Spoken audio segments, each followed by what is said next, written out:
result. I certainly can't ask for any more than that. We spoke about it before the game, how important it was to get back on track, and I thought the players were excellent, especially first half. I thought we were really, really good, and I've been there as a player when you go in and you're 3-0 up, and it's just a natural thing to almost take your foot off a little bit, and I felt we did that too much second half. And I've got to credit PJ, because I thought he made some brilliant saves at big times in the game, because Stirling, fair play to them, they kept going at us and they kept coming at us, and they got it to 3-1, and in all honesty he made a brilliant save. I think it was at 4-1, and it's the difference between going 4-2 then back in the game and us running up the other end of the pitch, and Taylor goes and slides it in to make it 5, and it was but you go back to the first half and I thought against the wind we played some really good stuff. We looked a threat every time we went forward, and delighted with the application and the work rate of the players today, because when you're playing in conditions like this, that's what you need, and I thought we got that in abundance.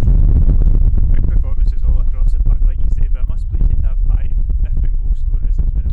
Absolutely, we've got goals throughout the team. I've said that all along. We do have guys that can chip in with goals, and like for Curtis to get his goals, a lovely strike from him.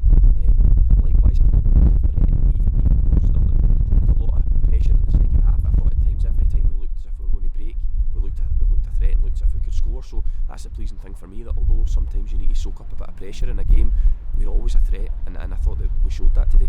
And a bonus to have Stephen Hetherington get back and getting some minutes as well. It's just a nice cherry on a good afternoon. Yeah, listen, Stevie's got a full week's training in, so it's good to get him back out in the pitch. But I never like to single individuals out, because it is the effort that everybody's put in, and all 5 of the guys that came on today contributed, and that's what's really important. You look at David Mackay, who's had to come on very early in the game, unfortunately, for David Devine, and he's been great. That's a hard thing to do, especially when he's been injured. He's had a wee knock. He obviously had the 3-match ban, so Dave's not played a lot of football. So to come in and play like that, I was delighted for him as well. So overall, the team performance was outstanding, and that's the most important thing, because in the next week we're going to need that exact same quality, the exact same work rate, if we're going to get a result next week. Yeah, it takes us into a massive month against teams all in and around us. It's all in our hands, but that's what you want to kickstart momentum, isn't it? That's why you play football. Yeah. You play football for these games. That's why you enjoy it. And listen, you're talking about a month. We've got a massive week. Next week's the only game that we're focusing on. There's no point in thinking about the 3 coming after that.